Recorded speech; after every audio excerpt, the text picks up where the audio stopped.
Hi doctors గారు, నేను గుంటూరులో ఆంధ్రప్రదేశ్లో ఉన్న డాక్టర్స్ మొత్తాన్ని నేను నమస్కరించి తెలియజేయను ఏమనగా అంటే, మీరు ఓపీ 500 తీసుకున్నా 1000 రూపాయలు తీసుకున్నా కానీ గడువు మాత్రం 30 రోజులకి పెట్టండి.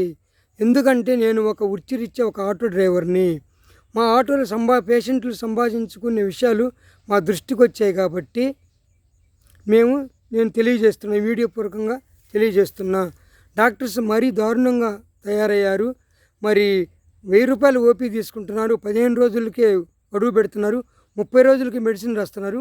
మళ్ళీ 31వ రోజు మళ్ళీ 1000 రూపాయలు కట్టి ఓపీ తీసుకోవాల్సి వస్తుంది. మేము చాలా దూరం నుంచి మందులకే మేము అప్పులు చేసుకొని వస్తున్నాము. ఇలా ఓపీ కట్టాలంటే చాలా ఇబ్బందిగా ఉందని వాళ్ళు తెలియజేయటం జరుగుతుందండి. కాబట్టి ఈ వీడియో చూసిన తర్వాత ఆంధ్రప్రదేశ్లో ఏ డాక్టర్స్ అయినా, ఏ హాస్పిటల్ అయినా గడువు మాత్రం ఓపీ 30 రోజులు గడువు ఇవ్వండి.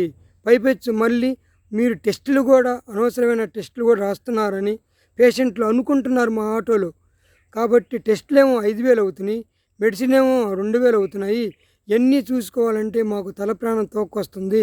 ఈ రోగమేమో కానీ మేము ముందుగానే రోగం తగ్గే లోపల మేము చచ్చేటట్లు ఉన్నామని వాళ్ళు అనుకోవటం జరుగుతుంది. కాబట్టి మీరు మా మీద కోపం చెందకుండా ఈ వీడియో చూడంగానే మీరు ఓపీ ఖాళీ అవ్వదని మీరు పెంచుతారని కోరుకుంటున్నాను. ఈ వీడియో చూసిన వాళ్ళు నచ్చితే షేర్ చేయండి, లైక్ చేయండి, సబ్స్క్రైబ్ చేసుకోండి. బాయ్.